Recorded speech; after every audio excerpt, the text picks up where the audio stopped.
Good afternoon, it's Namjyoti, and we are out here in the front yard gardens for a May update. I was trying to remember what month it was.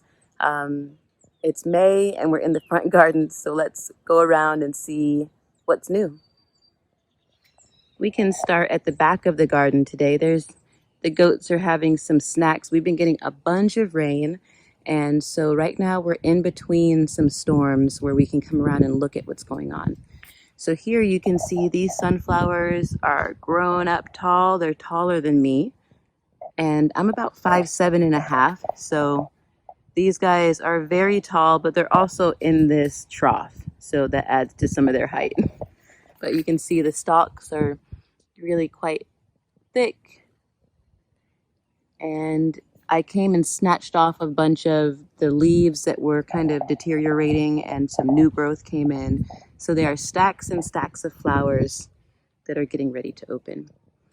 Here is a healthy cayenne pepper that's starting finally to get little peppers on it. There's one.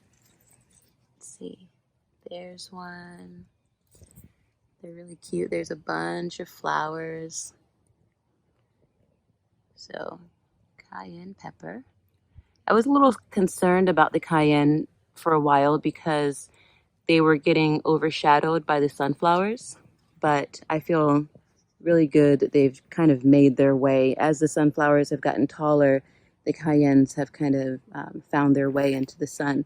This one is still quite stunted, this little one, but I'm just gonna let it be and see what happens. This bed here is gonna get cleaned out today. A bunch of the poppies have gone to seed. There's some other little weeds growing, and then some squashes that need space. And this little, I don't know if that's a squash or a gourd, but you can see things that I've planted in here, but they just are being overcrowded by the weeds and by the poppies. So I'm gonna come and clean out this bed today and probably plant some more things, but certainly make space for what's already here. I think I might plant some pumpkins in this bed and let them climb up the vertical trellis. Here are some passion vines that are doing really well, that are climbing in this bed. But other than that, there's not too much going on. Here along the fence line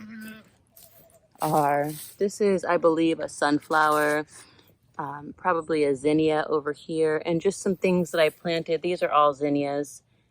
Sunflower, things that I planted directly into the ground that seem to be quite stunted because they're having to work so hard to get through all of the rocky soil. So the things in the beds are doing much better than the things that I planted directly in the ground, and that was kind of just an experiment to see what would happen.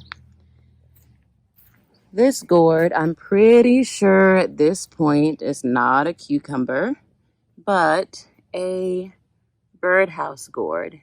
And in that last video, I was talking about how soft the leaves are and how delicate the flowers on this plant are. Here's one of the spent flowers. And I remember from last year when I was growing the birdhouse gourds, I had the same experience of just falling in love with the texture.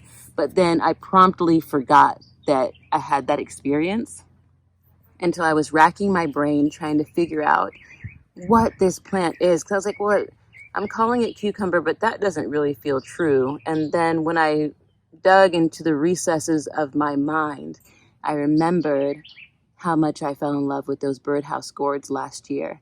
And I planted them actually so much later in the season that I didn't even recognize these as being birdhouse gourds. So you can see this other one here is climbing just up and over the trellis already. So I feel like the early spring was a more appropriate time to plant my gourds. Instead of waiting, last year I waited until the late summer and kind of planted them as like a forgotten kind of crop. Passion vine.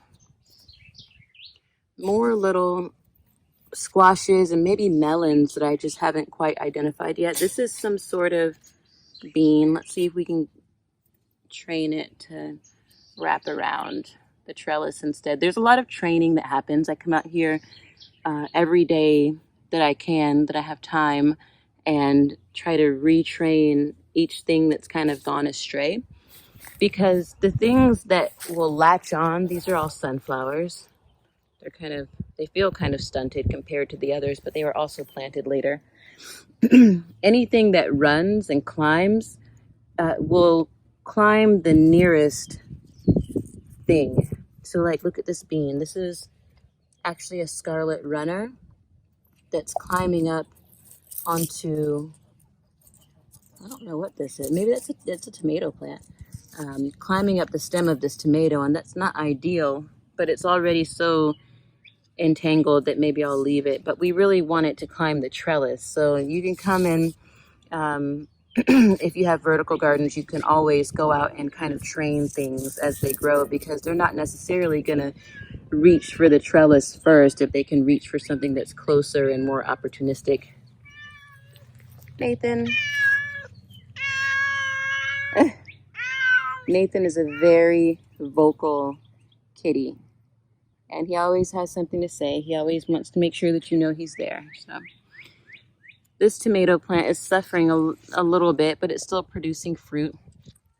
But it's one of our more sad tomatoes. It's maybe because it's directly in the ground. I'm not sure exactly why it's not doing well as the others. More poppies that are really quite spent. Here's something interesting. This is the dill. And look, as you can see, I made a whole post about this, but on the Instagram. But the swallowtail butterfly larvae, the caterpillars, have showed up and eaten this whole dill plant down, which is the reason why I planted it. So I'm so happy to see them, and I can't wait to see them when they show back up as butterflies. Nathan, you climbed right in here, didn't you? Hey, kitty. Here's some oregano that's finally established and starting to grow up. This is some sort of melon or squash. The marigolds are getting tall. I'm so excited for those. The thyme is still kind of scrubby, but it's doing its thing. It may be getting too much water right now at this point. Oh, there's Curry. She's our Brahma chicken that we adopted not too long ago. Some weeds in here that I'll just kind of pull up as we go, but the tomatoes are doing really lovely. We don't have an overabundance of tomatoes, but we have a few every day that get ripe. Marigold, some sort of squashy thing. Here's some lately planted corn. This is the red corn from Hudson Valley Seed Company. And I love the leaves, how they have that kind of red tinge to them. So the corn is doing well. I planted it fairly late, so it's right on track. Big old comfrey. The comfrey loves the rain that we've been getting, and it's been growing exponentially, so I'll probably cut it all the way back here soon. It's flowering right now. And when I cut it back, I usually get a second, third, sometimes even fourth flush all through the summer and fall, really, until winter comes. The comfrey will keep on producing. So I usually cut the comfrey back, chop it, dry it, and use it in herbal baths or making salves that are really good for quick, rapid healing of bruises and minor cuts and scrapes. I'll probably also this year try to make a comfrey root tincture. And that's really for the healing of like bone trauma and speeding up rapid healing that you want to use towards the finishing of your healing process, because comfrey comes in and produces such rapid healing that you want to make sure that the body has a chance to heal from the inside before the comfrey starts to speed up that process. Here is fennel, and the swallowtail caterpillars have been all over the fennel as well. You can see the evidence of them being here, but a lot of them that were on the fennel have already gone into their chrysalis. Here's some yarrow. And because all of this yarrow right here is young and it hasn't flowered yet, I'm gonna come out here and cut these flowers. I'm gonna harvest these yarrow flowers probably tomorrow morning because they're getting so heavily weighted by the rain that they're starting to fall over. And I think that if I cut these guys back, I might get another flush of yarrow flowers as well. I've harvested a lot of yarrow this season. Pull up some of these little random grasses while we're here. I'll just throw that right back in there to feed the soil. This is some sort of squashy thing. There's a lot of different squashes and stuff in there that I have been coming out as there have been these intervals between the rain, and I've just been throwing seed. Not throwing it, but, you know, planting it. And so I'm always continuously surprised by what pops up in the garden. But my intention this year has been to really, really, really get these beds producing as much as possible and to really kind of crowd things in here, because I noticed that when things are more crowded, they seem to do better out here, honestly. Here's a beautiful passion vine that's got a bunch of flower buds. You can see there and there. There's one. Bunches of flowers. And oh, there's one that actually fell. Let's see, this was the first flower, and I left it because I was like, oh, I'm gonna let that go to fruit. It's a little bit older, but I'm still gonna eat it. I came out here yesterday and ate the one that had opened, but the passion vine produces such beautiful flowers, and they're edible flowers. I'm gonna put this one in my pocket because I'm gonna eat that, even though it's a few days old. It's one of my favorite flowers to just come and eat fresh. That's my preferred way to work with passion vine, is to eat the fresh flower buds or make an infused honey out of the flower buds, or cut, dry, and, you know, sift the leaves and then make a tea out of that passion vine. It's slightly hypnotic, mildly psychoactive, relaxing, nervine. And I really, passion vine is a strong ally for me. Here's more birdhouse gourd. Boop, boop, boop. That's the big one that's climbing up and over. And you can see again the beautiful white flowers that it gets. They're so pretty when they're open. We'll see if maybe we can find one that's open. And the big soft leaves. And you can see here the little birdhouses, the birdhouse gourds. So birdhouse gourds have to cure. I've read that birdhouse gourds cure for 1 year before you make them into birdhouses, but I'm going to try to speed up that process this year. I'm not sure exactly how, but maybe I can try to dehydrate some of them, just so that it doesn't have to be a year. But I'll also, because it seems that we're going to have so many birdhouse gourds, I'll also dry some in a more slow, traditional way by just putting them up in the attic and letting them kind of do their thing. My main concern, though, is rodents, because field mice will get into the attic, and I feel like they would really love to just eat a birdhouse gourd. So I have to sort out some kind of storage situation where my birdhouse gourds don't attract rodents. Here's another pepper. I think this is another cayenne. And this bed, I am going to come and plant more stuff in, because I planted, this is something like, feels like a zucchini. But this bed, I threw a bunch of seed and none of it really, I haven't seen much from it. So I'm going to start some seeds inside and then move those seedlings out into this bed so I can try to fill it up and kind of crowd it in. Some more strawberries. And something, during all this rain, I haven't been coming out to harvest the strawberries every day, and something, probably like a squirrel, came out and took a bite out of a bunch of the strawberries this morning. So I harvested all of the ripe strawberries and fed them to the chickens because they love that, and they had bites out of them. So I was like, well, you know, I don't know that I want to be eating after a squirrel, although, you know, depends on the fruit. I wasn't too crazy about wanting to eat those strawberries, so I just kind of let them go. These are probably like watermelon or cantaloupe. Um, we'll wait and see. A dragonfly just ran into my hand. More marigolds. These are the marigolds from the flower garlands at our wedding back in November. And so I'm really excited. Even though we don't have a huge amount of these marigolds, they will all produce more seed that we can then continue to propagate such sacred marigolds from a very magical day in our life, in our lives together. All right.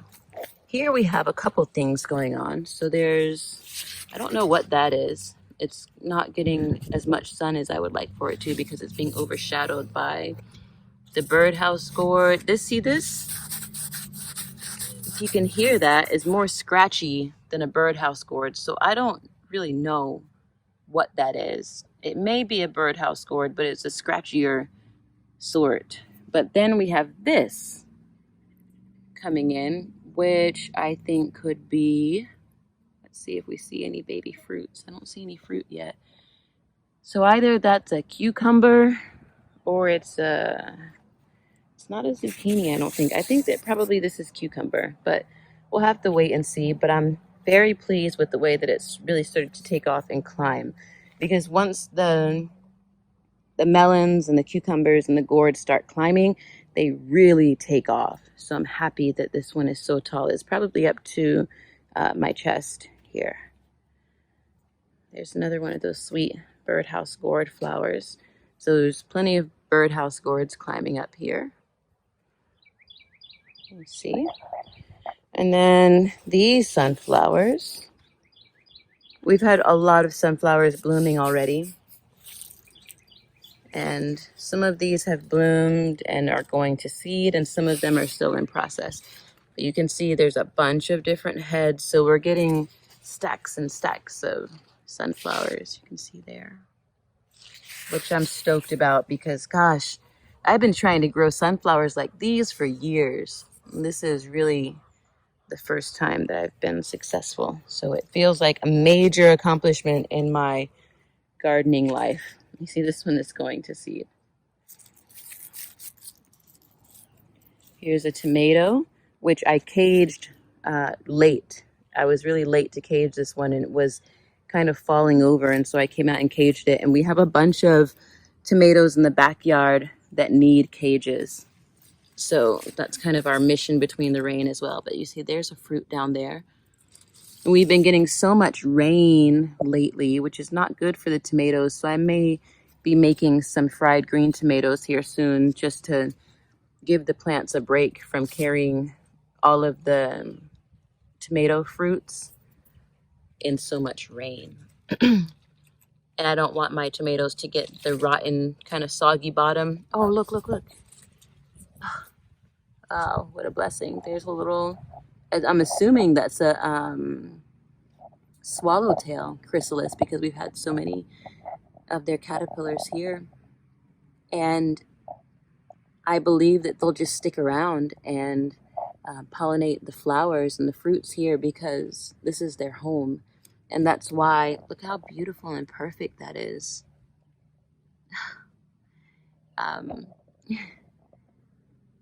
That's why I planted the dill and the fennel. It's just for this, specifically for this. And I consider this a really strong blessing for the garden. All of the spearmint, which I'll be harvesting soon. It's getting so tall, it's so healthy, and I'm really excited for the preparations that I have planned with the spearmint and with all of this borage. This borage plant got so heavily laden that it just like collapsed over here, and then the bees are having a field day with all this borage. I was thinking, man, I've got to do something with this borage, and myself and a friend have plans that we will reveal here soon. on what's going to happen with all of this beautiful borage, because this is not all of the borage. There's borage here. But then if we walk over to this beautiful sunflower bed, gosh, I can't even believe the sunflowers. This one is really beautiful. I don't know which variety. It's a lighter, it's one of the lighter varieties. It's kind of a pale yellow. It's so beautiful. And then all of these big old tall, these guys are way taller than me. It's like, what? And their roots are pretty close to my foot level. So these are for sure, this one here is about at my shoulder height. So all of these, this one is at my shoulder. And then all of these are above. So I was saying that over in this bed, we have more borage, because remember, I thought that these were sunflowers, these borage, because they had the same kind of look when they were seedlings, but they never got tall. They were just like short and squatty for a while, and it was all borage. So it was a very happy mistake to plant all of this borage is at my waist height. So lots and lots of leaves, lots of edible flowers, and the leaves taste, they have a very cucumber-like taste, the borage. So there's a lot of potential there, cooling. All right, this is more sunflowers, younger sunflowers that are about up to my waist. And then hidden down in here, we have some tomatoes. And these tomatoes have not been restrained in any way. They're kind of leaning up against the sunflowers, really, being supported that way. But you can see, here's a little fruit. There's a big old fruit. And if you look, let's see, let me zoom. I think there's more fruit there. It's a jungle in here, really. You should see the cats like to come out here and kind of climb through. You got to watch those cats, though, because they think that this is a big litter box, and it's not. So whenever I see a cat coming into the garden, I'm like, oh, chasing him down. Oh, there's a cloud passing over us right now. You see that? It's probably about to rain again, which is good. It's a lot of rain. I've been cleaning inside while it rains and listening to different audiobooks and listening to a wonderful, wonderful podcast from my dear friend, Ducky, over at Wool and Forest.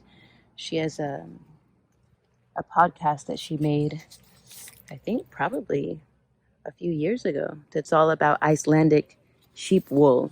And so I became really enraptured by that podcast this morning as I was cleaning and putting the new indigo sheets on my bed and just letting the sun in our bedroom. It was really a beautiful morning. Okay. There we go. I think my focus was off a little bit.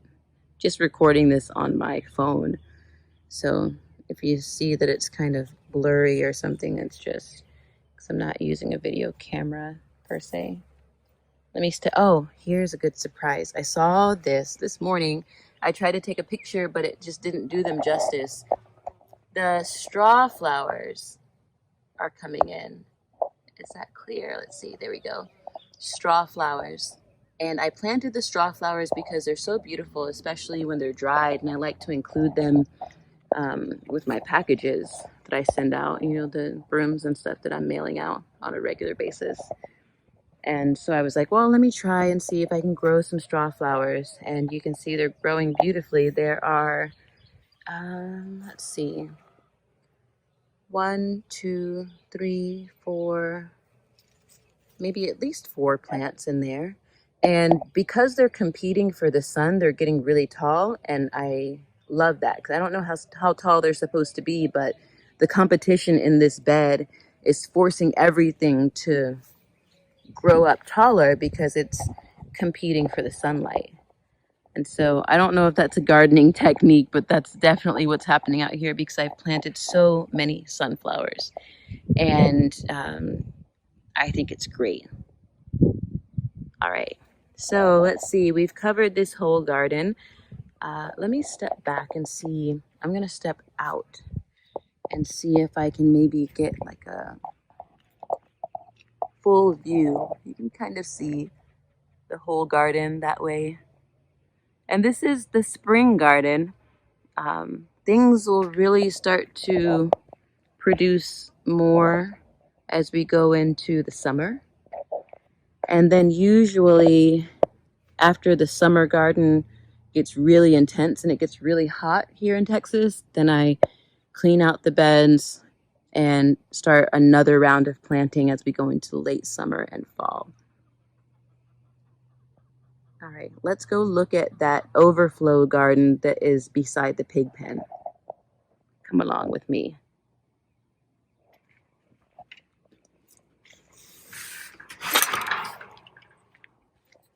We're having our rainwater gutters installed, I think tomorrow. And then hopefully be able to pipe up the rest of the rainwater tank because that's going to help with the garden too. Everybody is taking a little break right now for some sun because the goats hate the rain. The only guys that really love the rain are the ducks.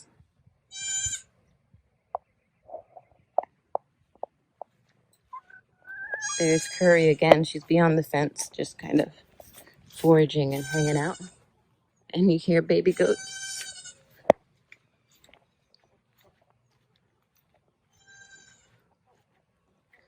All right. Oh, there's Cora. We had to secure the pig pen the other day because the pigs got out. And so that was a whole ordeal. It didn't last very long, but it was very intense for a moment. Look at this corn. This is my first successful corn crop. Last year we did all right, but we didn't plant enough. And I think it wasn't planted close enough to pollinate itself.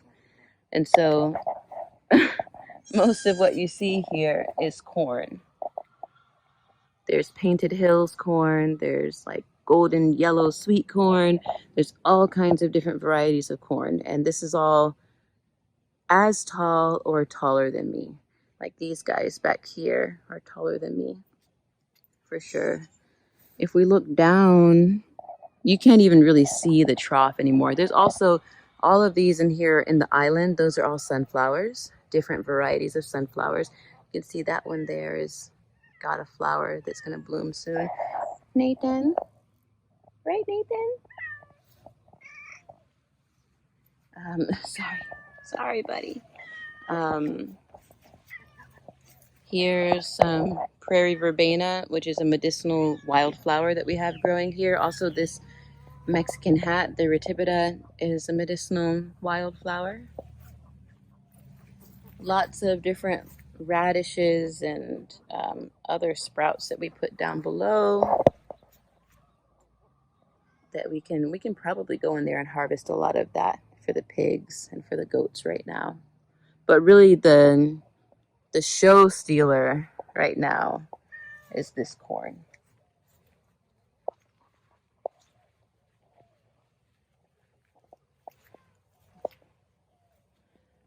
And in here is some of that hay grazer. There's a stalk of oats right there that I'm just gonna let go to seed because I want to have more oats over here in the years to come. So we'll just let those go on to seed. And there's borage and cantaloupe. There's all kinds of stuff in here, but right now it's hard to see beyond the sunflowers and the corn.